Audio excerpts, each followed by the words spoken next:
Well, I'll do a quick introduction again. Once again, I'm Jared Grandy, Land Use Controls Division. I'm the manager. Just a quick makeup of our division. It's both myself, Ben Bublitz, he's our Land Use Controls Technician, and then Fred Dahlke, he's our Building Inspector for the county.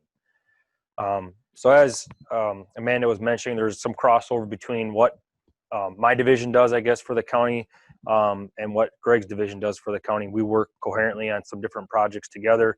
And that's where, as Amanda mentioned, there may be some things that, that's not the beginning, Greg. There may be some things that our division does that we need work with land conservation on and vice versa. So that's where the two divisions, I would say, work together in a lot of cases. So once again, the land use controls divisions. I'm going to go over basically, I think it's E and D on the agenda. These are the four different areas that I believe in our division that would pertain to this discussion here and the moratorium at hand. So the four is general zoning, floodplain overlay district, wellhead protection overlay district, and the shoreland protection overlay district. Three of these can be found in Title 18 zoning, and the fourth one here, shoreland, that did just get pulled out back in 17, I believe, in its own title, Title 20 now. Okay. Each of these also highlight then essentially what areas are regulated and which ones. And just quickly going over that, general zoning, those are for the townships that have adopted the county zoning, okay, and that's 9 of the 13. You can see here the ones that were listed. The 4 townships that have not adopted county zoning are on the east side of the county. That's Ludington, Fairchild, Wilson, and Bridge Creek. Then those 4 have not adopted county zoning at this time. The floodplain and shoreline, both of those are essentially, you're going to find them near public waterways. The shore, or I'll go floodplain first. Those are basically FEMA creates firms, they call them, flood insurance rate maps that the county then has on file. And with that, then we regulate areas that are shown either in base flood or regional flood. And then depending on where you're at, there may be only a general base flood elevation. Areas that are studied may have a regional flood elevation. So 1820 of the county code outlines the different rules and regulations within those areas that are mapped on those firms then. The shoreland protection overlay, also the public waters, those are going to protect any of the navigable waterways. That's going to be your rivers, creeks, streams, lakes, ponds, and flowages. The two different differences between shoreline zoning is the jurisdictional area. What I mean by that is for your flowages or lakes, so Lake Eau Claire, Lake Altoona, the jurisdiction of that is 1,000 feet from the ordinary high watermark inland. That's a jurisdictional area.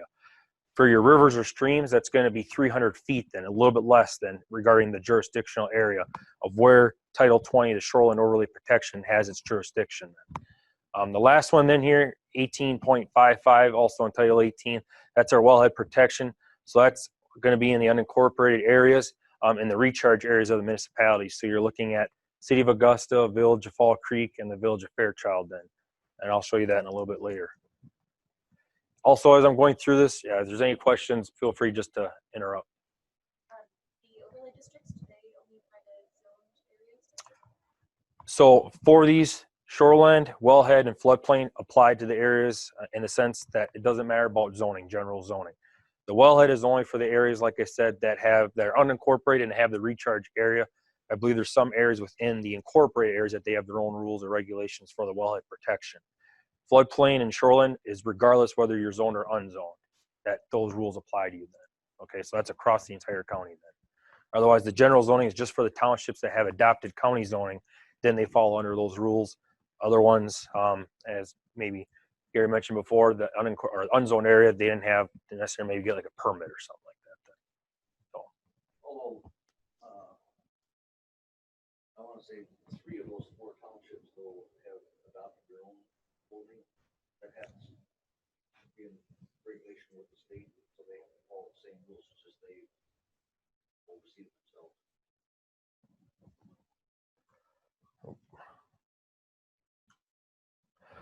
So just diving in a little bit to general zoning, we do have a definition for livestock facility here. Just for anyone that can't see, it means a feedlot or facility other than a pasture where animals used in the production of food, fiber, or other animal products are or will be fed, confined, maintained, or stabled for a total of 45 days or more in any 12-month period. the livestock facility doesn't include aquaculture facilities. So that's what right now, what Title 18 has defined as a livestock facility. And where that becomes important then is in those zone townships then, different zoning districts outline permittable uses either through permitted principal, accessory, or conditional uses. So going to the first one here, the AP district, that was briefly mentioned in Amanda's discussion, that's our certified district right now, and that's for the Farmland Preservation Program. We do have that as a permitted use outlined in these four areas here then for different, I guess, standards or ways that you got to follow that then. Very similar to other ones I'll show you here following that. I won't read through each of these specifically. If there's something that you guys have questions on, once again, let me know. There's some setback requirements here. The nutrient management plan, they'd be working with land conservation folks here for that. So that's where that tie-in comes into play. And the AP district, that's right now, like I said, is our certified district.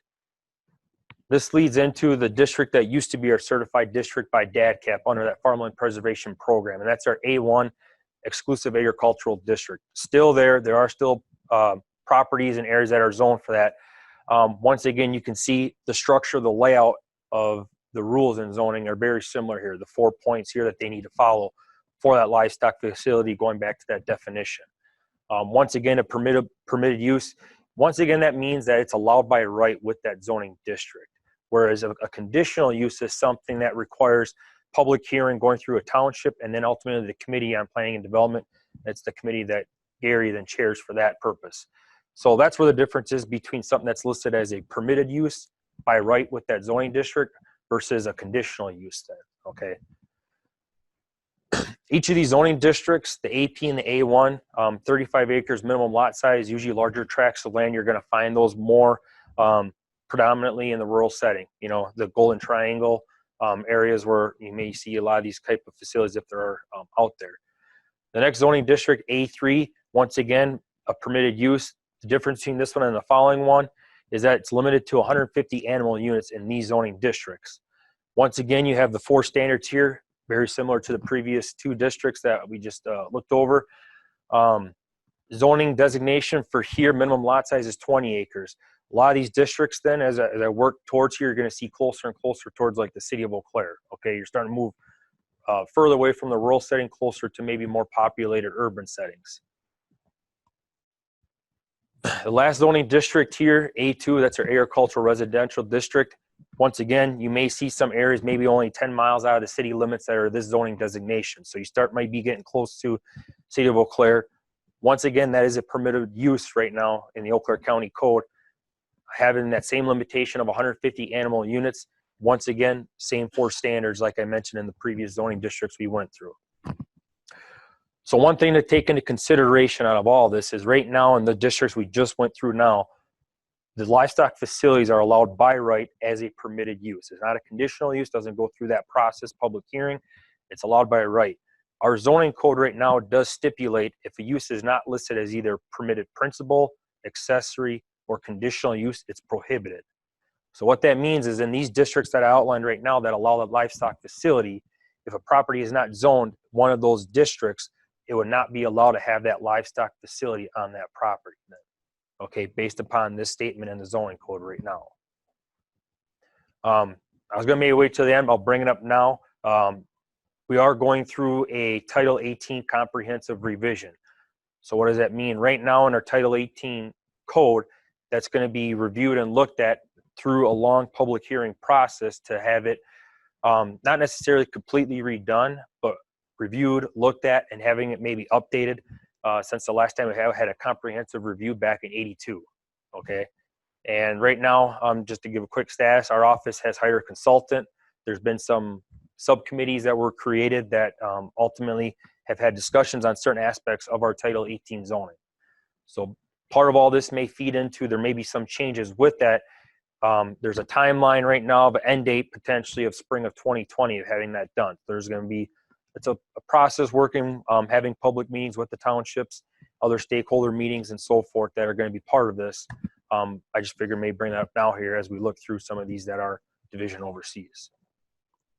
Any questions so far? The next one here, floodplain. Once again, floodplain 1820.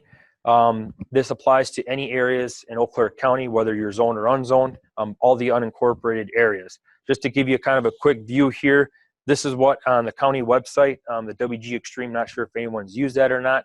That's a digital version. These areas here showing what's mapped as floodplain, okay? This doesn't really show, I guess, the great job showing if it's just a general Zone A base flood or if it's a Zone AE, which means it's been studied, okay, a regional flood. The main parts of floodplain that really apply specifically to the discussion we're having here today is that essentially anytime somebody's looking to develop in the floodplain, there's certain regulations within 1820 that apply. A lot of that depends on if that area is considered a studied area that has a regional flood elevation, meaning floodway where water is flowing versus flood fringe where water would dissipate in a flooding event and then basically soak it back into the ground.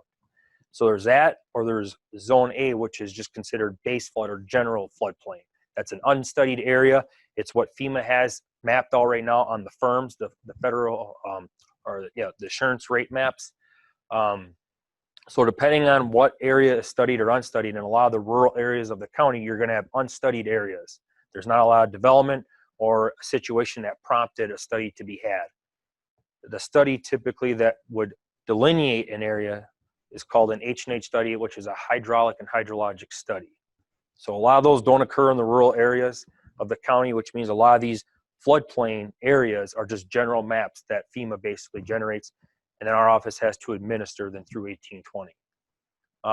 The main part then, once again, is basically if there's any development in these mapped floodplains, our job administering the code is making sure that that development, and the development is defined in our code, and it's a really broad definition, which is why I didn't put it in here. It can cover as much as moving dirt, bringing in dirt, constructing a building. I mean, like I said, it's a very broad definition.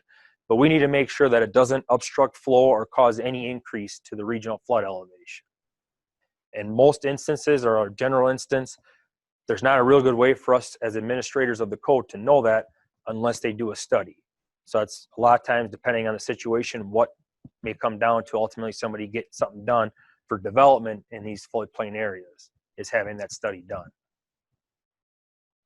Any questions on floodplain? I have a question on initiating the study session. We're talking about agriculture. Let's say somebody wants to put their storage and they're one of these places for a study.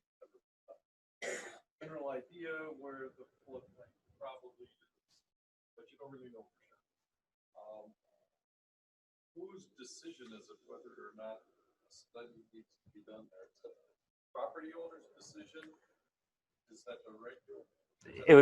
It would be the county's, it would be the administrator's decision, and what would come down to is depending on what they're doing and where they're doing it. And what I mean by that is what they're doing and where they're doing it is these floodplains are now digitized. So depending on somebody's proposal, whether it's working maybe with land conservation, it's doing maybe a storage facility, and then they bring in that site plan, and through Amanda's review, maybe that she sees there's floodplain nearby. Well, there will be questions. Well, how close are you to the creek? Trying to look at a site plan to determine that distance. There's not blue dots out on the field, so there's not a great way of knowing exactly where that floodplain boundary is. But it's our job as administrators making sure that somebody isn't causing an impact in the area that is mapped. So it's a judgment end on our side, administering the code, whether it's myself or Ben Bublitz in our office for that purpose. And what it comes down to then is that if we feel there is development within the floodplain area, then depending on that type of activity development, then we may say you're not able to do that unless you do that study then. Okay, and then they would have to work through and do the H&H analysis then. I would venture to say that if that is floodplain, 313 standard is going to prohibit you from putting it there in case, because there's very specific, liner requirements and depth to saturation. Separation from the bottom of the pit to saturated soils within a floodplain will make it very difficult even within the standard spaces. Or incredibly expensive. You'd be bringing in a lot of fill. In which case, you're probably raising the floodplain. Right. Yep. So those areas are fairly well protected with the combination of this and the standards. Does that help answer your question? Okay. Any other questions or? Okay. The next section I'll talk about is the wellhead protection. Should have made a little better job of labeling here, but the three areas, once again, we got the city of Augusta, the village of Fall Creek, and the village of Fairchild. And where these areas are located, I try to get a snapshot here, is right outside the boundaries of the incorporated areas. And you can see here they're broken into 3 zones. But these zone areas, you can see the maps kind of here showing these cross-hatched areas then. So like I said, they're right adjacent in the unincorporated areas, but in those recharge areas then for those wellheads. Before you go there, Jared, could I Sure. add a little something? Yep. Within the wellhead protection areas, these areas continue into the city. Just happens to be the city of Augusta. So within the city of Augusta, the wellhead protection is underneath the jurisdiction of the city. These areas outside of the city are under the jurisdiction of the county. Correct. Correct. Something a little different is the manure storage ordinance. As Amanda mentioned, we have jurisdiction within the entire county. There was an instance within the city of Augusta where there was a manure storage structure being built improperly. Our office was able to have that removed. So for the manure storage, we do have jurisdiction in the city, not for some of these other wellhead protection measures within the city. And that'll be also a distinction I'll make as well, is when I talk about like the shoreland or the floodplain in the unincorporated areas, in the incorporated areas, our division doesn't have any regulation over. They have their own rules within the incorporated areas under state statutes that they follow. So whereas Greg mentioned they were maybe able to go in the incorporated area for their purpose, our division doesn't have any jurisdiction within those incorporated areas. We don't have any say over those. So in the wellhead protection, here we do define a few animal confinement facilities, animal waste storage facility, and feedlots. I didn't necessarily want to, I guess, go into too much detail, once again, trying to stay sort of high up here, but within the zones here, there are listed permitted uses, and they do actually list prohibited uses within those. These, I believe, are outlined in all 3 as prohibited uses, and they refer, zone 2 and zone 3 refer to zone 1 if it's a prohibited use. Okay, so there's protection in that sense in the wellhead areas then outlined in those cross-hatched areas to protect for these types of uses then, okay, as prohibited. So other than that, I guess I won't go into too much more detail on the wellhead protection. It doesn't cover a large area of Eau Claire County and the unincorporated. So are there any other questions on the wellhead protection? Great. So the last one here, the Shoreland Protection Overlay District, once again, under Wisconsin statute there, 5969-2. These are the 2 areas for the jurisdiction where we're able to cover them. Once again, this covers all of Eau Claire County, except for the incorporated areas. Once again, like City of Eau Claire, City of Altoona, we don't have any jurisdiction over. They have their own statutes through the state that they need to follow. This was a section, a title that was pulled out then. It used to be in our Title 18. It's now Title 20. The area I feel that was most appropriate to this discussion, once again, we do outline here that livestock facilities, facilities housing animals, manure storage areas, barnyards, or feedlots need to follow certain requirements. And there's these 2 that lay them out. Either 1, they need to be at least 300 feet or more from the ordinary high water mark, or 2, if they're going to be allowed within that area. I didn't go through outlining each one specifically, but there's A through D that basically they need to follow for regulations for, or not regulations, but standards for that then. Okay. In general, too, in the Shoreland Overlay District, then, if there's any type of grading, excavating, dredging, or tilling, there is also permits and or standards they need to follow with that, which we've actually tied back into 1705, which is something that Amanda talked with previously. So that's where some of the correlation comes from, land conservation and the land use controls division, that we try to use, depending on the development, similar standards, I guess, or practices to follow. So like I said, usually is going to be in tangent with floodplain. Not all areas that are considered a navigable waterway have floodplain. So that would be some areas where these two don't apply, but a lot of times you'll find these two very similar in the area. So otherwise, that concludes then at least what I have for our land use controls divisions and what we have thus far. So once again, the Title 18 comprehensive revision that we're going through as a department, as a county, is going to be looking more specifically towards general zoning and then our subdivision ordinance. It's not necessarily diving into the shoreland, overlay protection, or the floodplain. Those two are administrative codes that the state statutes have that we, in a sense, basically have a few minor edits or tweaks to, but otherwise we basically follow that. Rod was beginning to help with following. There's a model ordinance for floodplain that we're going to be maybe adopting, you know, in a most general sense when we go through this comprehensive revision. But the shoreline zoning, the state statutes say if something is stated in there, we have to follow it. Okay, so we can't be more or less restrictive. We have to follow those rules. So those administrative codes kind of tie us to very similar to what Gary was pointing before. If the state statutes call it out, I mean, or have them, that's, you know, what we need to follow. So the general zoning is where right now maybe there's a little bit of possible change or room to grow or add some things in regarding this discussion here. So any questions on any of the areas that I just touched on here that our division oversees or anything else? All right.